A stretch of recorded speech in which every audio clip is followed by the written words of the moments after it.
বললেন, এক কবি বললেন, কারণ ওই পরমপতির কাছে এসছি, পতি ছেড়ে যাওয়া যায়, পরমপতির কাছে গেলে পতি ছেড়ে যাওয়া যায়। সুতরাং এটা থেকে অন্যায় করেছি না, এই গভীর রাত্রে আমি একা পরপুরুষ, তোমরা এখানে আসা উচিত হয়নি, কিছু যদি ফিরে যাও লোকে পরম দেবে। গোপীরা নিরাশ হয়ে গেলেন। অনেক আশা করে এসেছিলাম যে তোমার সঙ্গ পাবো করে, তুমিও নিরাশ করে কৃষ্ণ পরীক্ষা করছেন, করবেই। পরীক্ষা মানে সর্বক্ষেত্রে দিতে হয়।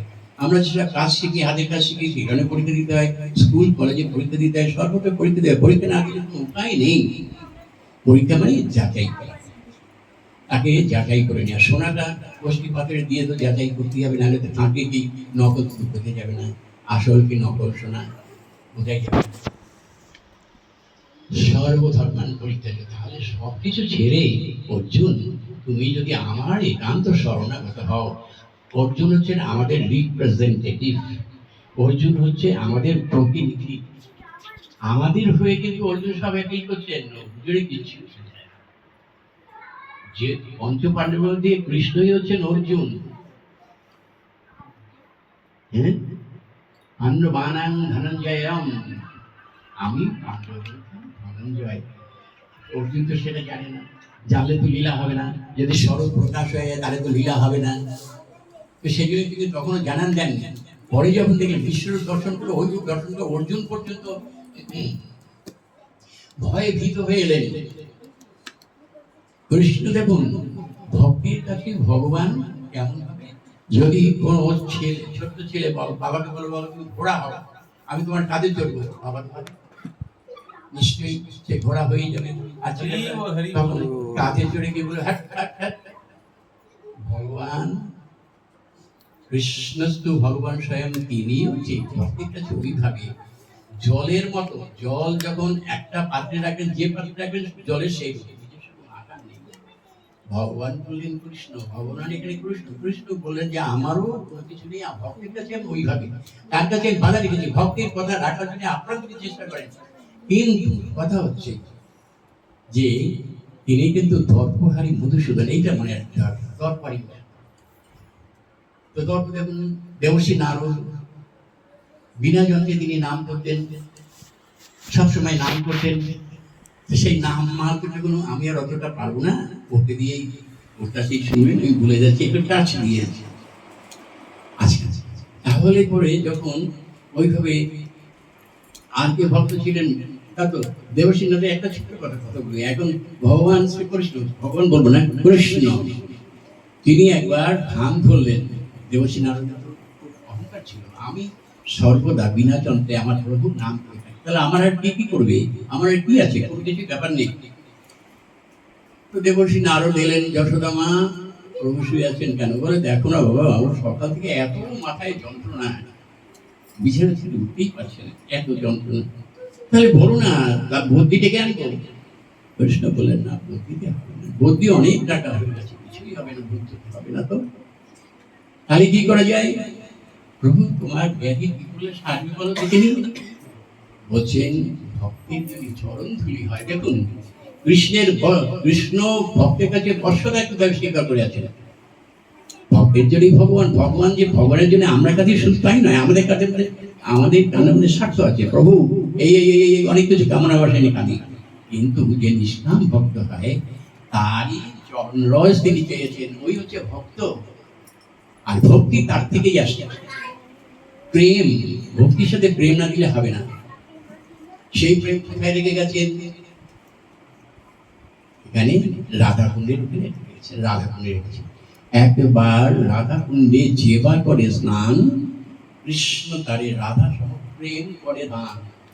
আর কুলতলির ঘাটে সেই খেতুরিতে নর্তন ঠাকুরের জন্য ডেকে এসেছিলেন মহাপ্রভু যে আমার নবু এখানে আসে, আমার নবু এখানে আসবে, তার জন্য আমার সমস্ত প্রেম, আমার হৃদয়ে যত কিছু আছে কাকে দিতে পারে। খুব ধনী করে একমাত্র একদিন উপযুক্ত সন্তান হয়, তাহলে পরে কিন্তু সেই কত রাজার একমাত্র সন্তান যদি হয়, আর সেই যদি সুসন্তান হয়, বাবা কিন্তু রাজস্ব তাহাকেই সম্পন্ন করে। তাহলে আমাদের ভক্ত জগতের প্রেম, ভক্ত জগতে ঐশ্বর্য কি? জড় জগতে ঐশ্বর্য, ভক্ত জগতে ঐশ্বর্য তফাৎ আছে। তো সেই ঐশ্বর্যটা কি? সেই ঐশ্বর্য কি? প্রেম। মহাপ্রভু যখন কুতলি ঘাটে স্নান করতে গেলেন, পদ্মাকে বললেন, পদ্মা তুমি গোপনে রেখে দাও, যাকে তাকে দিও না। আমার নরু যখন আসবে, নরুকে তুমি বিশ্বাস দিও। প্রভু, আমি নরুকে চিনব কি করে? আমি তো চিনতে পারবো না। পদ্মা বলছে, আমি তো চিনতে পারবো না নরুকে। তাহলে কি হবে? বর্ণন দিলেন, এই এই এই এই এই এই রূপ তার, বিশাল ধনী, বড় জমিদার। ভবিষ্যতের জন্য প্রেমটুকু সেখানে সুরক্ষিত করে গেলেন। কেন? পরবর্তীকালে যে নরোত্তম ঠাকুরমশাই, আমরা যার প্রেম ভক্তি চন্দ্রিকা পাঠ করলে পরেই একবার এক ভক্ত গুরুদেবকে জিজ্ঞাসা করছেন, গুরুদেব, আচ্ছা ভক্তিটা কি করে হবে? ভক্তি মানেই বা কি? ও, তুমি ভক্তি চাও, এমনি তো হবে না, ওকে বলাও সম্ভব নয়। তাহলে কি করে কি হবে? তুমি এক কাজ করো, তখন 2 পয়সা দাম ওই নরোত্তম ঠাকুরের প্রেম ভক্তি চন্দ্রিকা ওই একটা নিয়ে এসে পড়ো, তুমি দেখো ভক্তি কিভাবে সৃষ্টি হবে, হৃদয়ে গতি দেবে, কংক্রিট হয়ে যাবে, হালকা নয়, কংক্রিট হয়ে বসে পড়বে, আর ওখানে করতে পারবে। তখন তো সব কিছু পাবে। এও বাচ্চা আগে হওয়ার যখন মহাপ্রভু দক্ষিণ ভারতে গিয়েছিলেন রায় রামানন্দর ওখানে, একের পর এক যখন শোনাচ্ছেন, সমস্ত কথা শোনাচ্ছেন, বলে এহ বাচ্চ আগে হওয়ার, গৌরপতি এহ বাচ্চ আগে হওয়ার বলতে বলতে যখন রামানন্দ ভক্তির কাছে যখন এলেন, ইহ হয়। হ্যাঁ, এতক্ষণে দিন ঠিক করেছো, ঠিক করেছো, ঠিক করেছো। তো ভক্তির কাছে ভগবান বশীভূত, যখন যার হৃদয়ে ভক্তি হবে সে কিন্তু যাই করুক ভগবান সেই দিকে। মা কি করেন? ছেলে তো ধুলো কাদা, ছোট্ট ছেলে গিলে দিলে ধুলো কাদা পাবে সবকিছু একটা গায়ে মেখে এলো। মা কি করেন? বাবার কাছে গেল, বাবার কোলে উঠবে না, যা আগে মাঠে যা, মা স্নান করিয়ে দেবে, সমস্ত ধুলো বালি নোংরা থেকে পরিষ্কার করে দেবে মা। তাহলে নারীর শক্তি হচ্ছে প্রধান শক্তি, নারী রাধারানী, নারী তার শক্তি। নারীকে নারী করা, রাধাকে নারী করা যায় না। তিনি হচ্ছে শক্তি স্বরূপী। তার কাছে বশীভূত হয়ে রইলেন। দেবশ্রী নারদ যখন গেলেন, বললেন যে প্রভু তাহলে কি করা যায়? বলে যে আপনি ঘুরে এসো। দেবশ্রী নারদ আশীর্বাদ কুশল তিনি মুহূর্তের মধ্যে ত্রিভুবন ঘুরে এলেন। প্রভু, কোথাও তো সেটা, আমি যেখানে তোমার কথা সর্বনাশ করেছ, এইটা কখনো হয়? তুমি কি বলছো, আমাকে নরকগামী করবে? বললেন যে প্রভু, কোথাও তো ছিলাম না, তাহলে তোমার কি ব্যাধি সারবে না? আচ্ছা, তুমি সব জায়গায় তো ঘুরেছো, ত্রিভুবন ঘুরেছো, তুমি বৃন্দাবনে গেছো, ব্রজ গোপীদের কাছে গেছো না? তো প্রভু ওখানে তো যাইনি। দেখুন, অহংকার, অহংকার কতটা মূল, তৎপারি মধুসূদন, কত কথা আছে। নিজে যারা একান্ত করবে, আমি যে ওই যে বলুন না, মহিলার সাথে পুরুষের বিয়ে হচ্ছে, সে তো নিখুঁত ভাবে বিচার করবে। ও ছেলের পক্ষ দেখবে, ছেলের পক্ষ মেয়েদের পক্ষ দেখবে। তাহলে ভগবানের কাছে যেতে গেলে তিনিও তো পরীক্ষা করে দেখবেন। প্রকৃত ভক্তের রূপ তখনই। একটা শোনা আমরা কিন্তু গোলমাল পাঠিয়ে ফেলবো, কিন্তু আপনারা সেই কাজটা ঠিক ধরে ফেলবেন। এখন ব্রজ কবির কাছে যখন গেছেন, ব্রজ কবিরা তখন বলছেন, এমনিতেই তো ব্রজ কবিরা কাতর হয়ে আছেন, কাতর হয়ে আছেন। তখন যার পরে তখন বলছেন, দেবশ্রী আপনার এখানে কেন আগমন হয়েছে?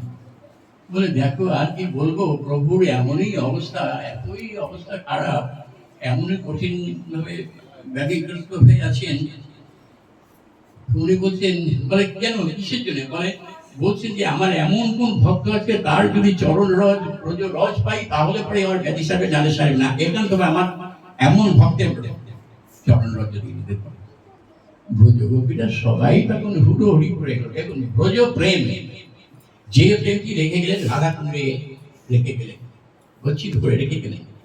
তো রাধাকুণ্ডে বহুবার আমরা তো গেছি, বহুবার দর্শন করেছি, কৃষ্ণ দর্শন, কত কি দর্শন করেছি, কিন্তু আমার হৃদয়ে কিন্তু নির্মল নাই। ভেব আমাদের যেই বিষয় সেই আছে। আমরা এত কিছু করছি, একবার নিজেকে স্ক্যান করবেন, প্রতিদিন রাত্রে শোয়ার সময় একবার স্ক্যান করবেন, আমি আজকে সারাদিন কি করলাম, কতটুকু এই জগতে করলাম, কতটুকু ওই জগতে করলাম। দেখেন, নিজে উত্তর পেয়ে যাবেন।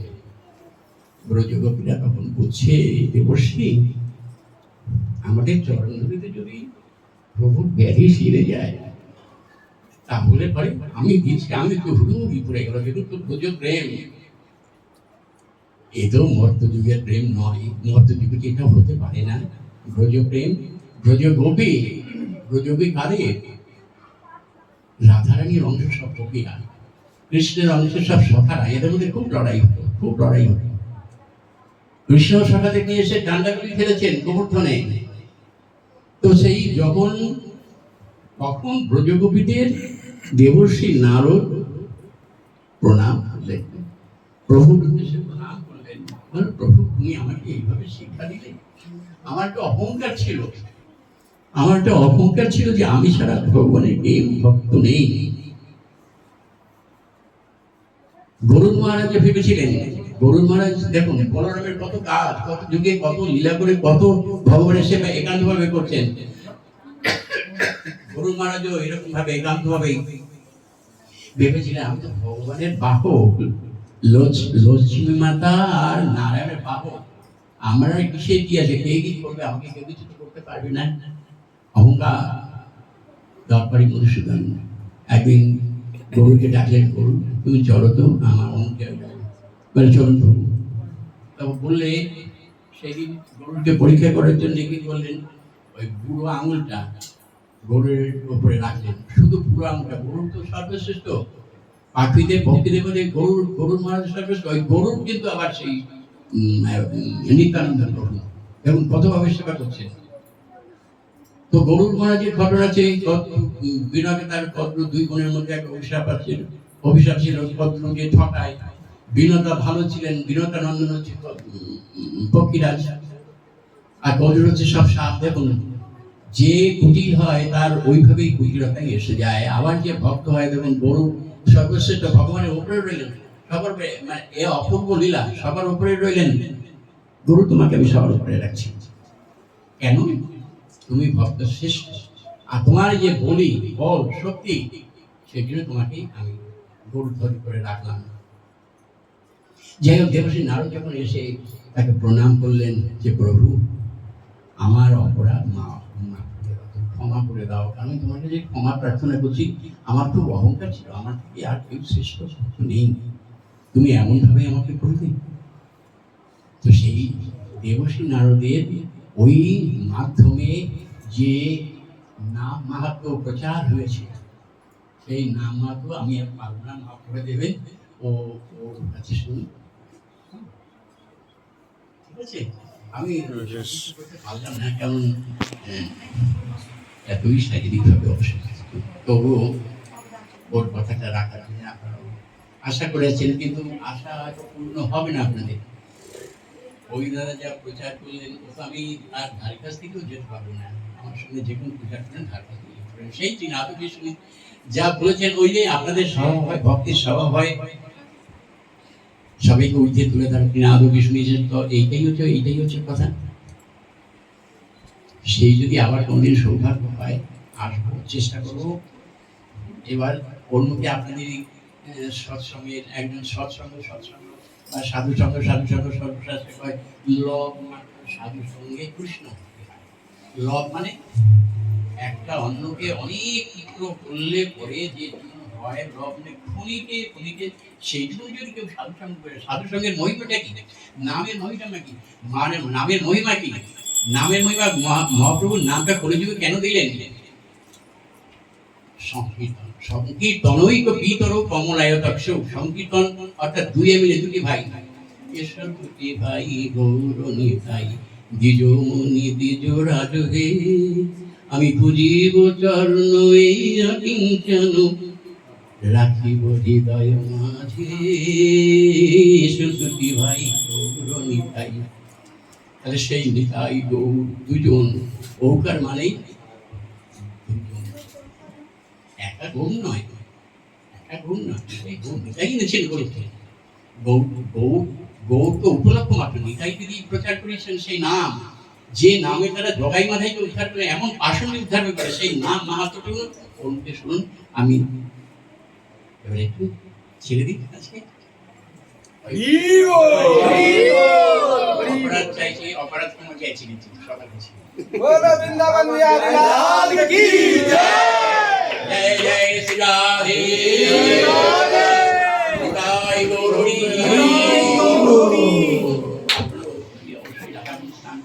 আর একান্ত মানে তখন কিন্তু সব ভুলে যাবে রাধা বলে যখন স্নান করবেন সব ভুলে যাবেন রাধার কাছে প্রার্থনা করে রাধে তুমি আমাকে একটু কৃপা করো কৃপা নয় করুণা করো কৃপা করুণার মধ্যে তফাৎ আছে কৃপা মানে করে পাওয়া ত্রিধাতু থেকে করে পাওয়া আর করুণা যেটা বিতরণ অপরিটেবলি আমি একটা গরিবকে দেখলাম ঈশ্বর কষ্ট আছে ওকে কিছু একটা দিয়ে দিই খাবার দিয়ে দিই এই তো কৃপার করুণার মধ্যে দুটো কিন্তু আমরা ভুলে গেছি করুণা করুণা নাই করুণা করো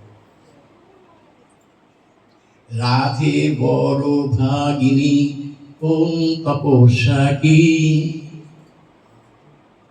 তারপরে একটা ভুলে গেছি ওই জন্মে জন্মে গিরিও মরে বৃন্দাবনের মাঝখানে ভুলে গেছি তো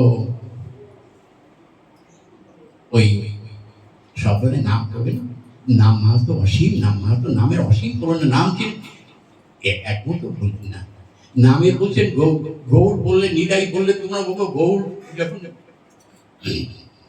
নবদ্বীপ লীলা করলেন গৌর নিদাই বেরিয়ে বললেন ও তোমরা বিনা পয়সাকে তোমাকে নাম দিয়েছি লৌল্য মাত্র মূল্য কি লৌল্য মাত্র লৌল্য মানে লোভ অন্য পয়সা লাগবে কিছু লাগবে না এমন নাম দিয়ে গেলাম যেটা তিন যুগের ঘোরতর কঠিন ছিল সম্ভবই ছিল না আমার যুগে আমাদের তো অন্নগত প্রাণ আর দেহগত মন এক এক ছিল একটা পশুরের তন্ত্র একটা ইঞ্জেকশন দিয়েছি আর এখন অন্য না হলে প্রাণ যায় কেউ বোধ করতে চায় না সেই করতে এই কথা সিদ্ধি যে মাহাত্ম একটি বোধ করলে যে তার কি ফল অসীম ফল হয় সেসব পরে পরে আপনারা তো জানেন সবাই নতুন কিছু বলার নেই সবাই আপনারা জানেন আমি মাত্র আপনাদের সবার মানে একটা আয়ু বাস করার জন্য বা একটা মূর্তি প্রকাশ করার জন্য এই গতি